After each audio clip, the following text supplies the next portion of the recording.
On this edition of The Many Faces of Folk Music, we will deal with a man who has been a giant in the realm of country music. Truly one of the greatest country performers who ever lived, and in my own opinion, the greatest single country singer who ever sang a country song. A member of the Country Music Hall of Fame, a man who died at the age of 29, almost 15 years ago. This program will be dedicated to Hank Williams, his contribution, and his memory. Hank Williams was the first country music performer-composer whose musical works moved out of the realm of American country music into the realm of American music. His contribution to the American musical heritage can never really be measured because his compositions are equally at home in the pop field as they have been for many, many years in the country field. This edition of The Many Faces of Folk Music will go into the archives of the Country Music Hall of Fame and Museum in Nashville, Tennessee, as a memorial to Hank Williams. We're going to discuss Hank, his songs, and his life with a man who is best qualified, Hank Williams, Jr., a young man whose sudden appearance on the musical scene has rendered his mark indelibly, but there's no question that he walks in the footsteps of his father and walks well, will carry on the tradition admirably. We will talk at length with Hank Williams, Jr. about his father, but here and now, we will hear from the greatest country music singer who ever lived, Hank Williams.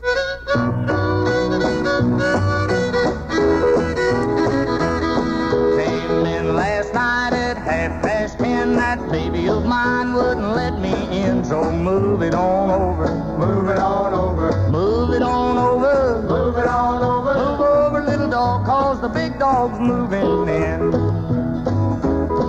She's changed the lock on our front door. My door key don't fit no more, so get it on over. Move it on over. Scoot it on over. Move it on over. Move over, skinny dog, 'cause the fat dog's moving in.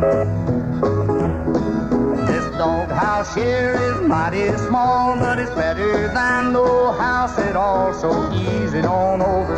Move it on over. Drag it on over. Move it on over. Move over, old dog, 'cause a new dog's moving in.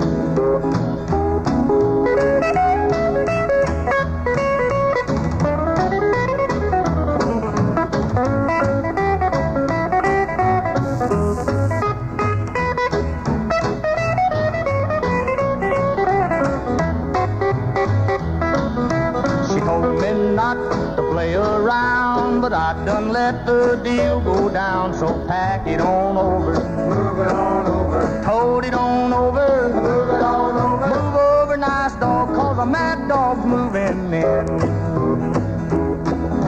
She warned me once, she warned me twice, but I don't take no one's advice, so scratch it on over. Move it on over. Shake it on over. Move it on over. Move over, short dog, 'cause a tall dog's moving in.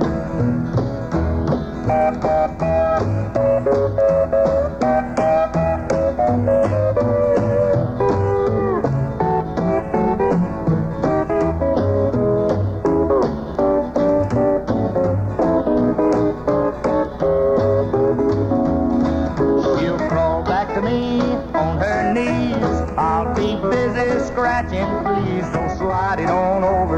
Move it on over. Sneak it on over. Move it on over. Move over, good dog, 'cause a mad dog's moving in.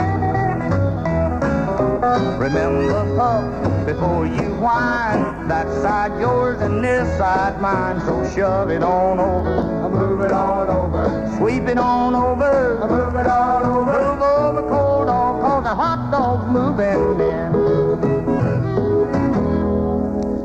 And that was Hank Williams' first major hit. And the exact date slips my mind, even though I was around and playing records at that time.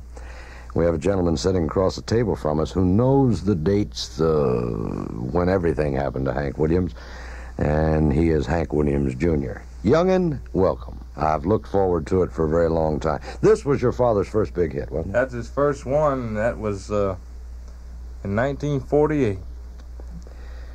And then soon after that followed Lovesick Blues, which really splashed. That Move It On Over is the first one he did on the Opry. And then he had Lovesick Blues in 49, which he had a very big hit on. A lot of other people have, too, that he did on the Opry, and got 11 encores, I think it is. Anyway, he holds the record for encores at the Grand Ole Opry. I was at the Opry that night, and the night that Hank made his first appearance there.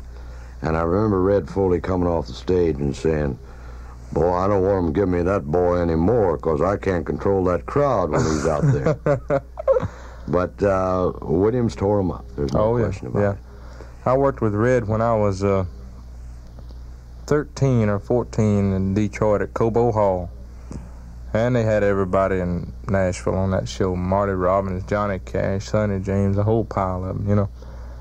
And I did Wedding Bells and Cheating Heart and Jambalaya, about 6 or 7 of his songs. And I came off, and old Foley was over there just crying his heart out. He says, "Man," he says, you're just like a ghost to me." Well, because I sounded like him, you know. Well, I was talking with your mother about Red, and she mentioned the fact that Red Foley cries at ball games, you know.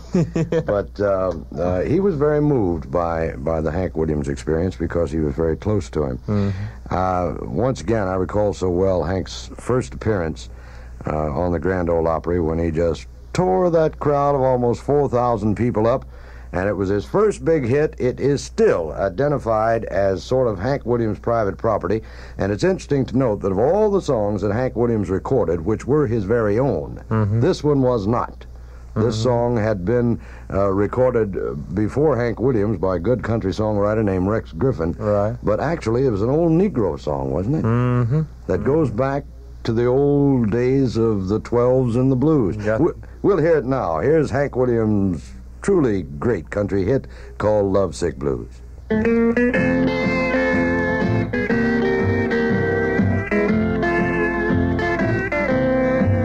I got a feeling called the blues, oh Lord, since my baby said goodbye.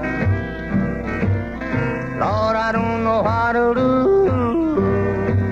All I do is sit and sigh. Oh Lord, that last long day she said goodbye. Well, Lord, I thought I would cry. She'll do me, she'll do you. She's got that kind of loving. Lord, I love to hear her when she calls me sweet Daddy. Such a beautiful dream. I hate to think it's all over. I've lost my heart, it seems. I've grown so used to you somehow. Lord, I'm nobody's sugar daddy now, and I'm lonesome. I got the lovesick blues. Well, I'm in love with a beautiful gal. That's what's the matter with me. Well, I'm in love with a beautiful gal, but she don't care about me. Lord, I tried and I tried to keep her satisfied, but she just wouldn't stay.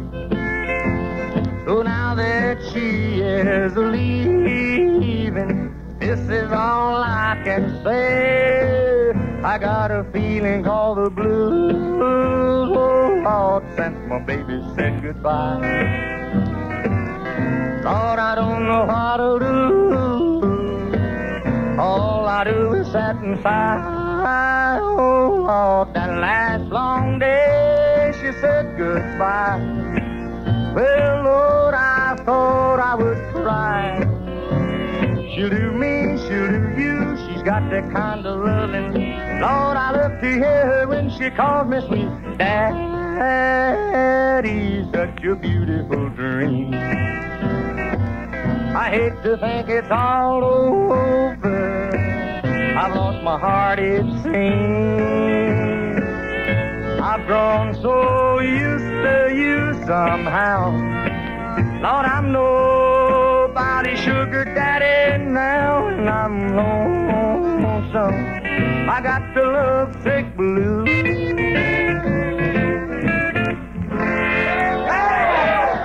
And that was taken from a live performance in the old Studio C at WSM in Nashville, Tennessee.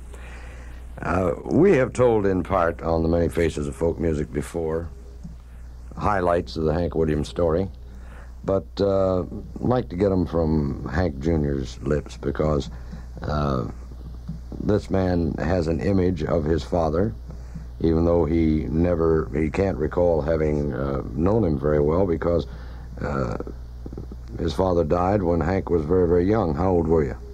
Just about 5. Do you have a vivid memory of him? I don't have like a history, Hugh. I can just remember certain things. Mm-hmm. I remember him around the den there, watching TV and talking on the phone. I had a little hammer, I remember that. I'd beat on the furniture and all, and he'd get mad and put his big hat over my head. And I remember flying with him. It seems like I'd always remember that in a plane when he's going to do a show in Shreveport or somewhere. He had a guy that flew him there in Nashville. Yeah. On a charter plane. Was that Henry Cannon? It must have been. Minnie Pearl's husband. Mm-hmm. Yeah. Because I remember Henry talking about flying him around earlier. And just a very few things like that is all I can remember. And one thing stuck in my mind up at WSM where this was taken from this track live album, yeah. I knocked over a set up there one day. Yeah. Some little thing, and I remember I stood over and they got in a big rigmarole there, and I remember that real plain. Well, I remember this young man who stands 6'1" and weighs, 180 pounds? 6'2" and 193. All right. Who incidentally is in Hollywood right now because he's shooting a motion picture over at MGM. This is his first starring vehicle. He's been on the set before because he did the voice track for the man who played his father's role in the motion picture Your Cheatin' Heart. But this is the first time that Hank Williams Jr. has starred in a film. What's the title of the picture? This is called A Time to Sing, Hugh. And deals with the young man who sings in Nashville, I take it. Well, he's a tobacco farmer, and he tries to make it in the music business, and his old uncle is dead set against it, but he finally makes it. And his old uncle in this instance, is that Ed Begley? Ed Begley. That's one of the truly great character Academy Award winner. Oh, yeah. Yes, indeed. Getting back to your father, and, I have a very vivid memory of you when you were a little boy. Christmas Eve, 1952, your father called me up. He was in bed with his back. His slip disc was bothering him very bad. Mm-hmm. He must call me up while I was on the air maybe a half a dozen times. Mm-hmm. And he kept insisting that he would talk about various things, and then he kept insisting I come out to his house on Christmas Eve night, and I was a little reluctant to do it because I had a young'un at home, and it was his first Christmas. Finally, he was insistent, and I came out there, and we chatted for a while, and then as I started to leave, he reached under the bed to hand me a package, and he couldn't reach it because his back hurt him, and he said, "Hey, Bo Cephas, come in here and get this box." And you came scrambling into the room and got down on your knees and reached under the bed and brought out this box, and it was 2 jugs of the nectar of the grape, if I remember correctly.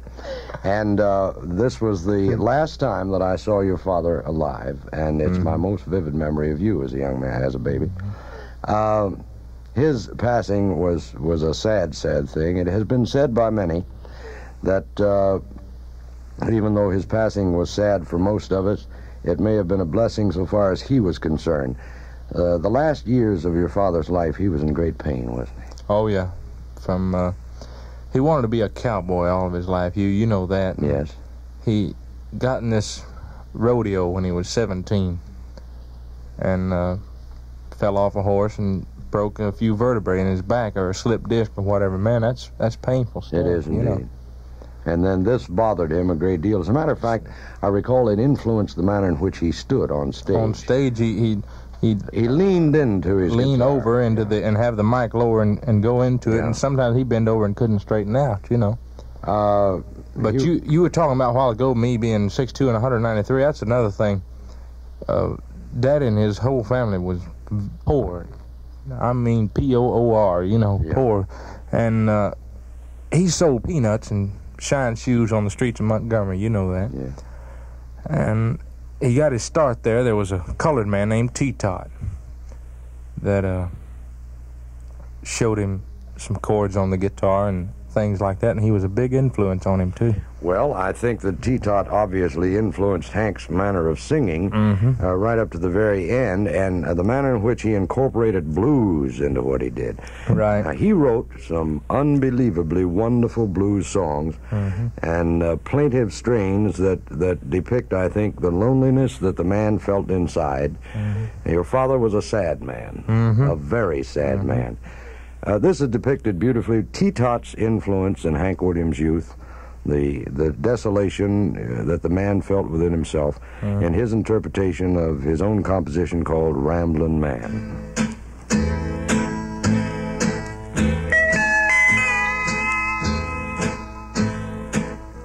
I can settle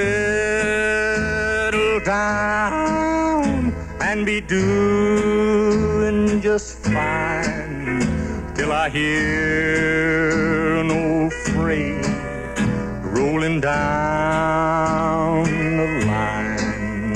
Then I hurry straight home and pack, and if I didn't go, I believe I'd blow my stack.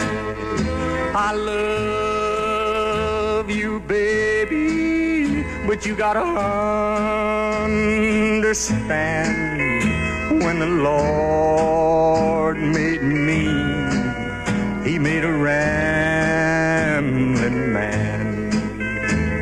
Some folks might say that I'm no good, that I wouldn't settle down if I could.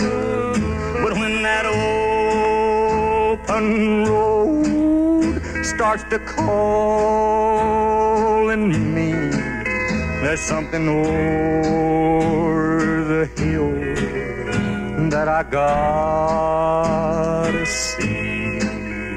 Sometimes it's hard, but you gotta understand, when the Lord made me, he made a rambling man. I love to see the towns a-passing by, and to ride these rails neath God's blue sky. Let me travel this land from the mountains to the sea, 'cause that's the life I believe he meant for me. And when I'm gone and at my grave you stand, just say God's called home your rambling man.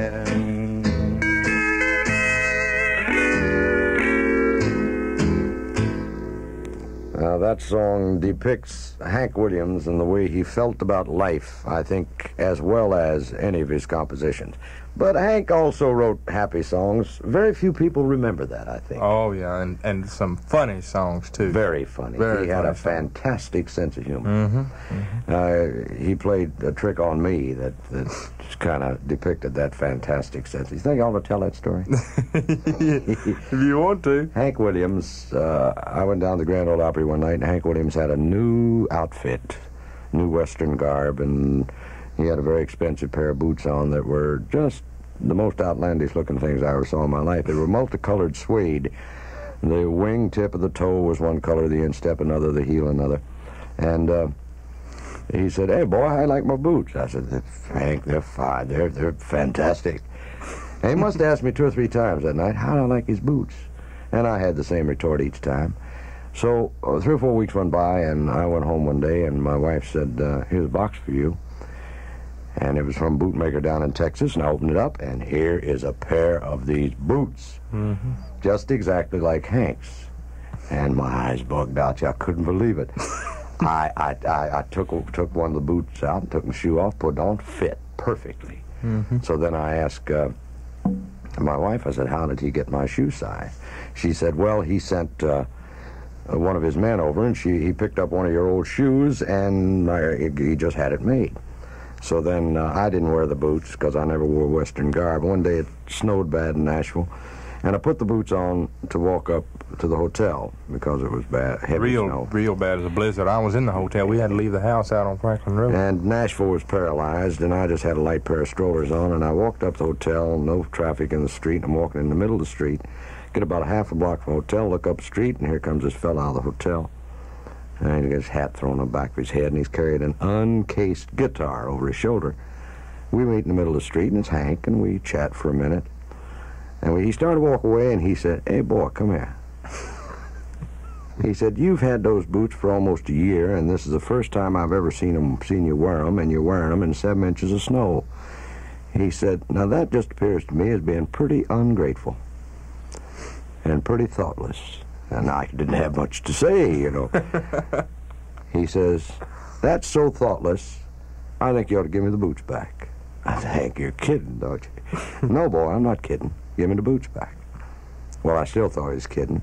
He says, son, you want this Gibson guitar wrapped right around your head? And I knew Hank Williams well enough to know he might. He wrapped several of them, yeah.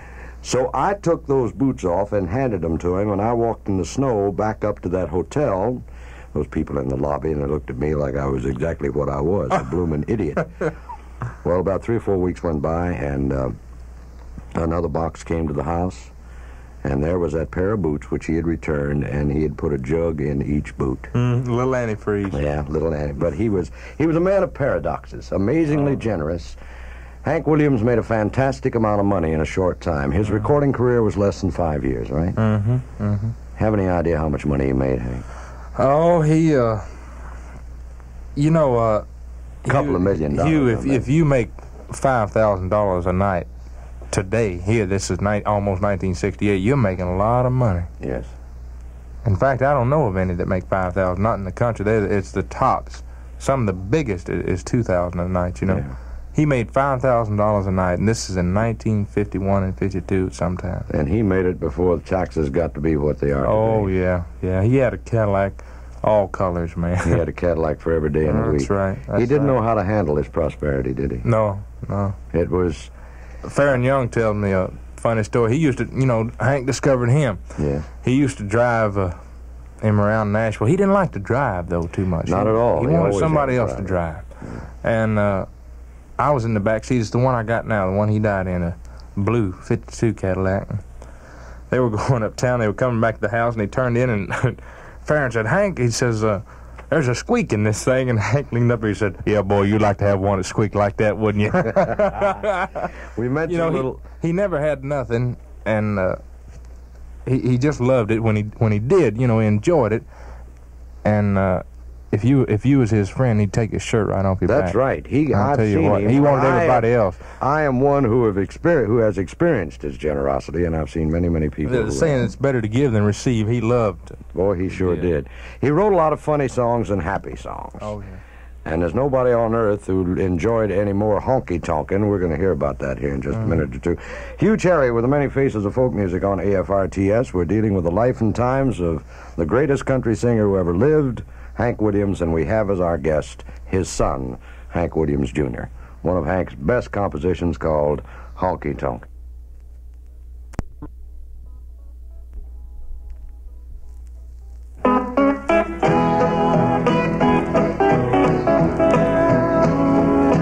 When you are sad and lonely and have no place to go, come to see me, baby, and bring along some dough, and we'll go honky tonkin', honky tonkin', honky tonkin', honey, baby.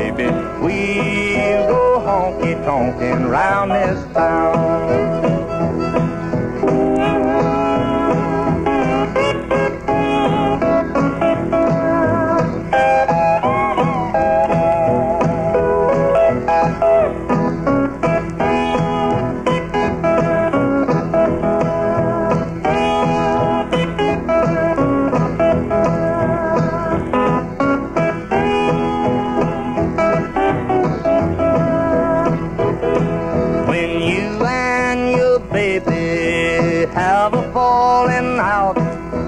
Call me up, sweet mama, and we'll go stepping out, and we'll go honky-tonkin', honky-tonkin', honky-tonkin', honey, baby.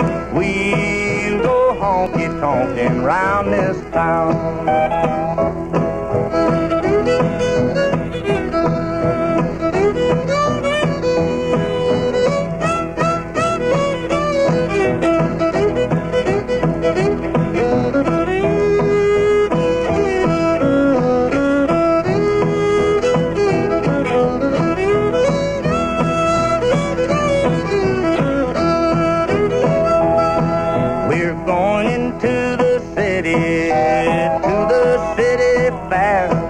If you go to the city, baby, you will find me there, and we'll go honky-tonkin', honky-tonkin', honky-tonkin', honey, baby. We'll go honky-tonkin' round this town.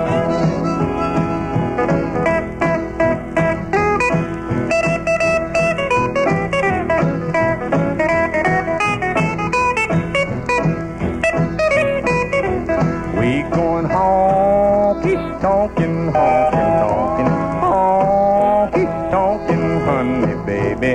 We going honky-tonkin' round this town. And there we have one of Hank Williams' great hits during his lifetime, called Honky Tonkin'. If you get a little interference along the way while Hank Williams Jr. is having dinner, he spent the whole day on the set at MGM Studios today, and wait till the mic gets cooled off. He's trying to go through a pizza here, and he's going to do the best he possibly can. Hank Williams didn't record many songs that were written by people other than himself, but there were a few. We brought your attention to your attention a little earlier, Lovesick Blues. And then he recorded another truly great country song that's a favorite of mine. It was written by a blind troubadour from down Texas way, and it's called Lost Highway. Yeah, old Leon Payne. Leon Payne was a remarkable man. I've mentioned him on this program a number of times. I hadn't seen Leon Payne for about 5 years one time, and I ran into him in the lobby of the Andrew Jackson Hotel. He's been stone blind since birth, I believe, and I walked up and I said, "Hi, Leon, how you doing?" He swung right around. He said, "Hello, Hugh Cherry. It's been how long? 5 years since I've seen you?" That man's memory of voices is unbelievable. A great writer, wouldn't you say? Oh, yeah. He's got a lot more besides Lost Highway. Of course, that was one of the greatest. I Love You Because, which was Jim Reeves' greatest international hit. Hank had a lot of requests for Lost Highway. Yeah. I think They'll Never Take Her Love From Me was another one. Is Leon Payne, and that's one of my favorites. This is the kind of song that that Ramblin' Man was, which we heard just a moment ago. It depicted the utter loneliness that Hank Williams felt inside. Leon Payne's Lost Highway by Hank Williams.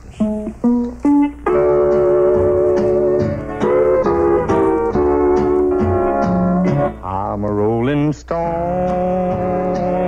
all alone and lost. For a life of sin, I have paid the cost.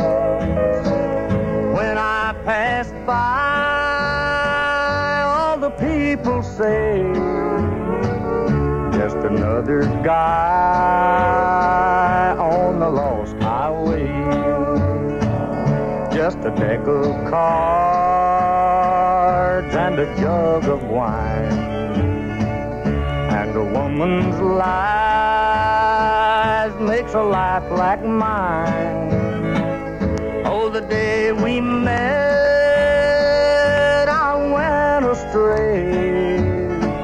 I started rolling down that lost highway.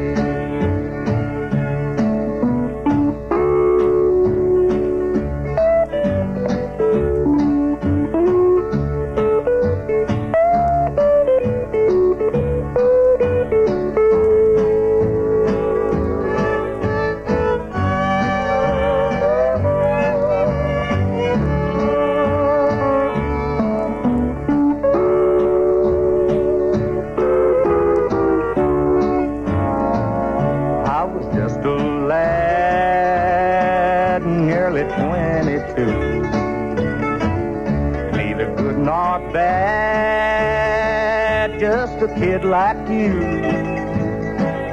And now I'm lost, too late to pray. Lord, I paid the cost on the lost highway. Now, boys, don't start your rambling around on this road of sin, or you're sorrow bound. Take my advice, or you'll curse the day you started rolling down that lost highway.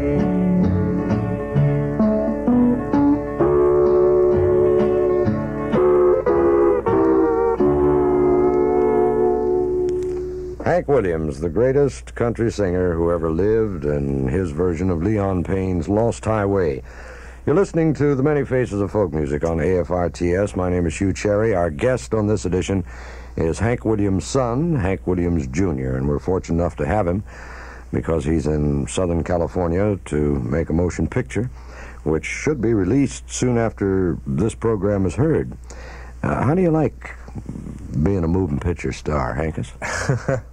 Well, I was a little worried at first, Hugh. You know, I've done several soundtracks, and I made one movie in Nashville called Country Music on Broadway, but it wasn't nothing but a big show. You know, we just sang songs. It's a lot easier than I thought it would be, I'll put it that way. Do you have any trouble in learning lines? No, because the songs, I guess I've learned so many songs. Now, That's a big help. How many songs are you doing in this picture? 9. And how many of them are your own compositions? 4. Do you deem yourself a performer first and a songwriter second? Oh, yeah. Yeah. Now, your father did too, but in truth, he was not. Oh, I know that. He was a songwriter first and a performer second. That's of course, right. all very, very few artists ever know the success in their lifetime that Hank Williams knew. So it's reasonable that he would conclude that he was a performer first and a songwriter second. But it's interesting to note that Hank Williams' compositions, as mentioned earlier, were the first country songs to cross the line from the realm of country music into pop and have since become standards, such as Crazy Heart and Cold, Cold Heart. And I think that Hank wrote one song which is, without question, one of the best country songs I've ever heard. It's almost too good a song to be country, to be called country. It's called I'm So Lonesome I Could Cry. Did you ever see a robin weep? Yeah. When leaves began to die. Silence of a falling star light up a purple sky. Now, this is poetry that went beyond the kind of academic background that your father had, because he had no schooling to speak of. How far did he go in school? Let's see, just about the 6th grade, yeah. And then he had to fare for himself after that. Because at 14, he was selling peanuts and shining shoes. And he came from a poverty-stricken background down right outside of Montgomery, Alabama. Right. Nothing but looks like the shack where Abraham Lincoln was born. Just a one-room log cabin is all it was in Greenville, Alabama. Do you look upon your father as being gifted beyond just being a performer? Do you think of him in terms of being a songwriter? Always a songwriter before a performer. And yet, I talk to so many people and have met so many people. I know the way he could just hold an audience, you know. He could put them right in the palm of his hand. He was electrifying on stage. But there's so many great songs. You know, Jambalaya, Hey Good Looking, Cold, Cold Heart, I Can't Help It, You Win Again, Your Cheating Heart. Man, I can go on and on and on. And each one of them is a million seller when he lived. That's right. And everybody else has done them over. Joni James, Ray Charles, Sinatra, Dean Martin. I mean, they've all done his songs, man. I want you to listen closely to the lyrics of that song, which, in my humble opinion, is the finest song he ever wrote. This song here was recorded by a big pop and R&B and rock and roll artist. He's done all types. B.J. Thomas. It was a #2 record in 1966 in the pop charts. And when they hear this, they'll know why. Here's Hank Williams' version of his own composition, I'm So Lonesome I Could Cry.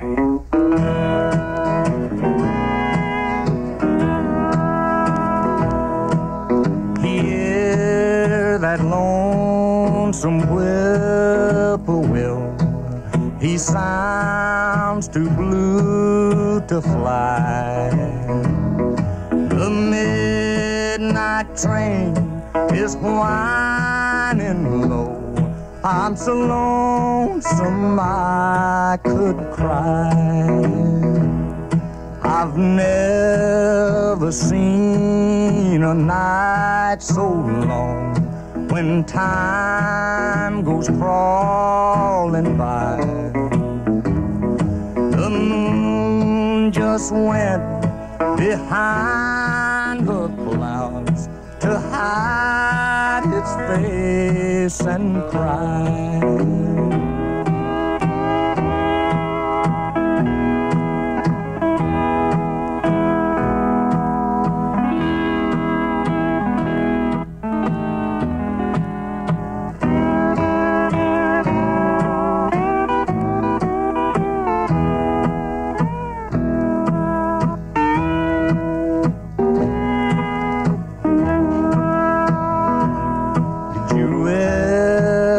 See a robin weep when leaves begin to die.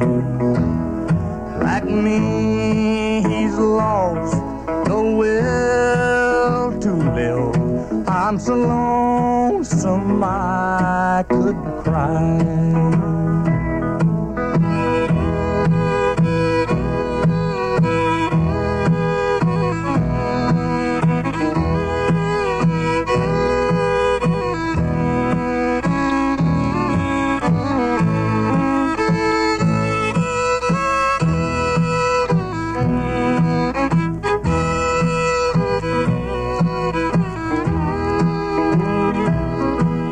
Silence of a falling star lights up a purple sky. And as I wonder where you are, I'm so lonesome I could cry. Now, those lyrics are moving. It matters not whether you're a country music fan or not. They are important lyrics. They are important poetry. And they were written by an unlettered man who went to the 6th grade in school, who seldom read anything more complicated than a comic book. That's right. I've got some original songs of his at home where he'd just write it down. He'd spell soon, S-O-N-E, from, F-O-R-M-E, and, you know, it just shows how much schooling he had. Yeah, but it was... But the meaning was there, man. The meaning was there, and the heart was there. We mentioned earlier that many people have said that Hank was on the down physically and mentally and emotionally, was on the decline when he died. Probably the most important aspect of that was the physical aspect.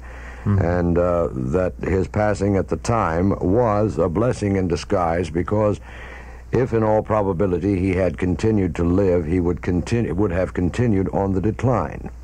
And this is probably true, because your father didn't believe a great deal in the fact that doctors could help him, did he?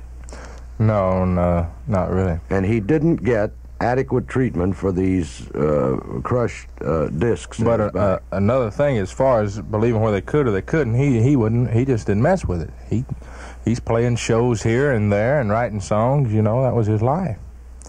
And then later, when you say on the decline, you mean physical. You don't mean as far as his songs. Oh no, his productivity was not, because he was in. His songs was in his peak. His emotional circumstance was on the decline, because he was in an emotional bog for almost a year prior to the time that. And yet, that's where fantastic songs come from. Oh yes, well, some of his best were written when he was locked up in a room and been there by himself for several days, because he would hide away. We mentioned a little while ago some of the happy songs he wrote. Oh, yeah. One that I think perhaps has spread more happiness around because the lyrics are happy, the melody's happy, the overall mood is happy, and that's his composition, Jambalaya. Now, what experience did Hank Williams have with the part of Louisiana where jambalaya is a well-known food? What experience? Well, he was on the hayride in Shreveport, you know. Yes. They, that was in 50, yeah, I think. And there was a thing down there, a food or a dish called jambalaya. Yeah. And it was shrimp, you know, and crawfish and different things, you know, just a regular Creole. And it says jambalaya and a crawfish pie and a filet gumbo. It's just about a food, but yet it depicts Cajun or Louisiana life. Yeah. Goodbye, Joe. Me got to go. Me, oh my, oh. These are Cajun colloquialisms. Gonna see my Mashaza, me, oh my girl, you know, and it just depicts Cajun life on maybe a Saturday night or something. This is one of the happiest songs he ever wrote and recorded. Hank Williams' version of Jambalaya.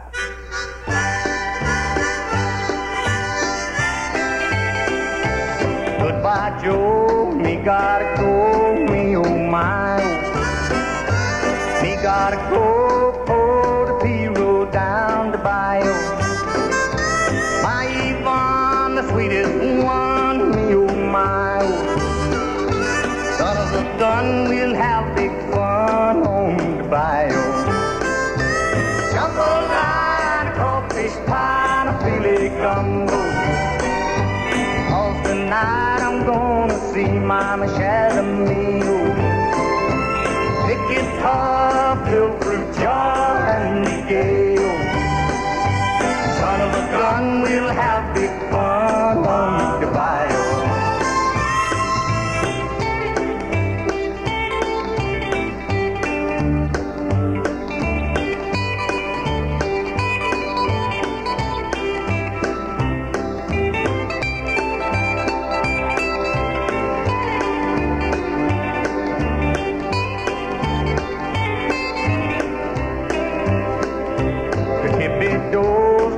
Know the place is buzzing. Kinfolk come to see Yvonne by the dozen. Dressing style, go all wild, me oh my oh. Son of a gun, we'll have big fun on the bayou. Jambalaya, crawfish pie, and a filet gumbo. 'Cause tonight I'm gonna see Mama Shazamio. Kick guitar, fill fruit jar, and the gale. Son of a gun, we'll have big fun on the bayou.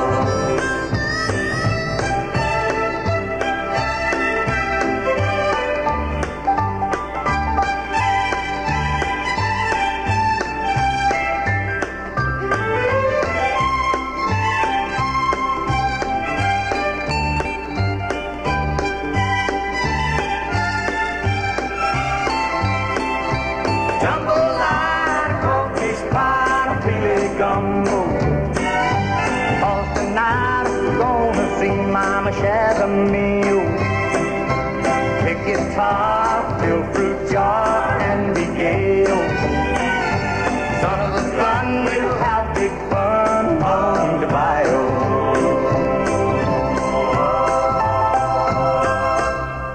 Now there we have Hank Williams' version of Jambalaya, but there's a very, very interesting innovation here. This is not the original version of Jambalaya that Hank recorded back in the early 50s. The voice track is, but the people at the MGM Recording Company have taken a number of the Hank Williams original tracks, eliminated the old instrumentation, and provided new instrumentation. Now, this is a pretty delicate technical operation, isn't it, Hank? Very. Some of the tapes are old and warped, you know, and, man, they don't care. They'll tune a whole piano down to wherever he is. Mm-hmm. Well, it may be in the cracks, you know, but this is their baby, as they call it, man, is Hank Williams. And I've seen it. It's kind of funny. There's 6 fiddles and a bass and a piano, and they're all tuning down to get right with it. But this is called Hank Williams with strings. and some of them are beautiful. Yeah. His voice fits so good, you think, boy, this is what we call in Nashville a bow tie singer, you know, a nightclub singer. Just so smooth, it just fits perfect on some of the slow ballads. Well, now, you people did a rather remarkable thing by taking you into a studio and recording some duets with you and the old original tracks that your father made. That was really something. How long did it take you to put these 12 songs 3 together? months. That's a long time for an album. And how many takes and retakes? Do you have any idea? Oh, I don't know. Hundreds? I don't know. I guess so. Well, now, this album is called A Recording Miracle. We're going to hear a duet by this young man, 18-year-old Hank Williams, and his father. His father's track was recorded in 1951, I do believe. Yeah. About in there. These songs are anywhere from 47 to 52. And Hank Williams Jr. went into a studio with the tracks of his father's voice that had been brought up to date with new instrumentation. And this is indeed a recording miracle with Hank Williams Jr. recording in duet with his father on one of Hank Williams' compositions called Why Don't You Love Me Like You Used to Do.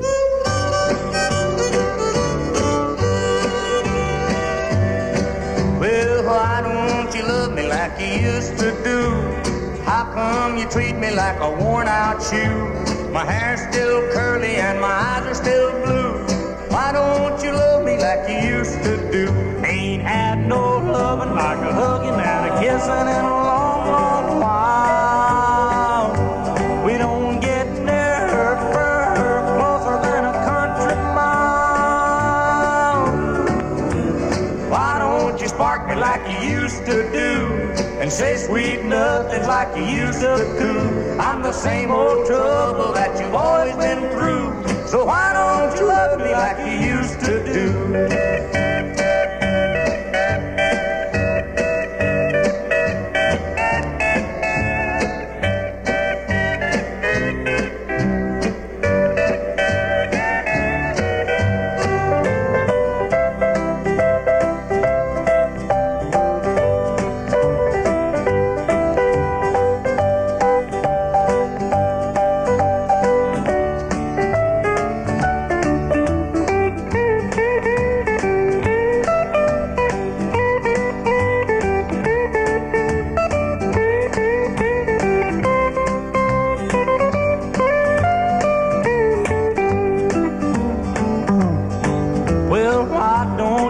Just like you used to be.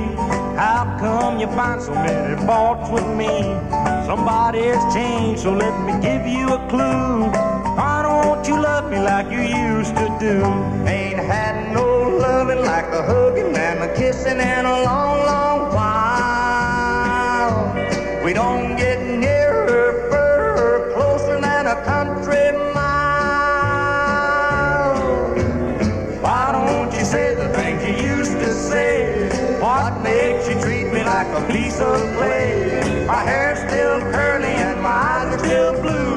Why don't you love me like you used to do?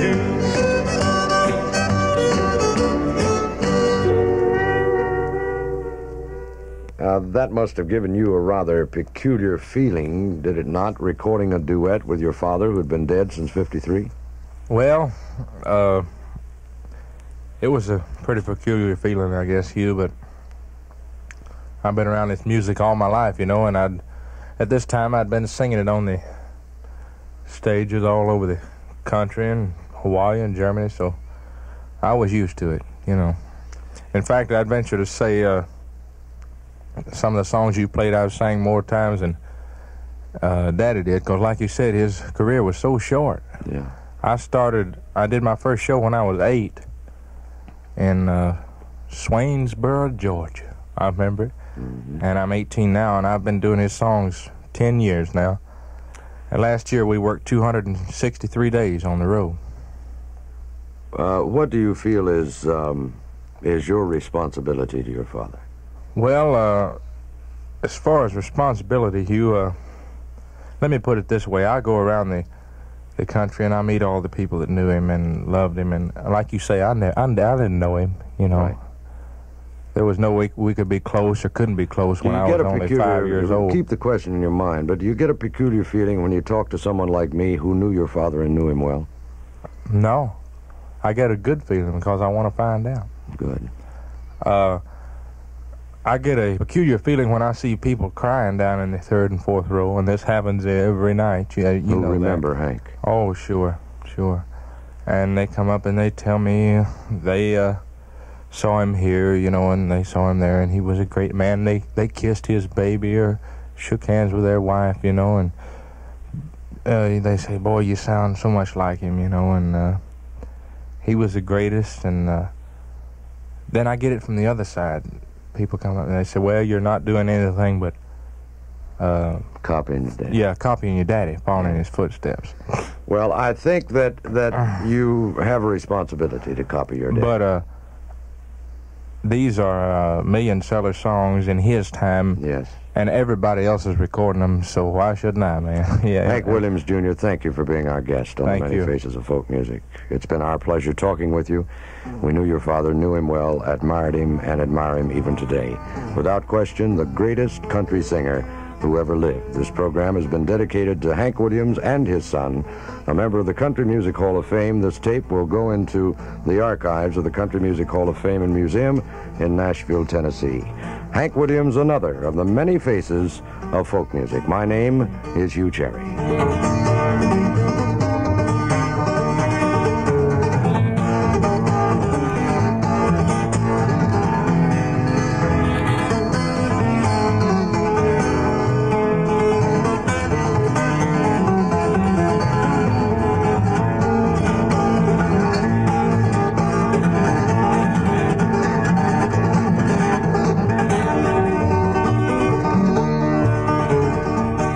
This is the United States Armed Forces Radio and Television Service.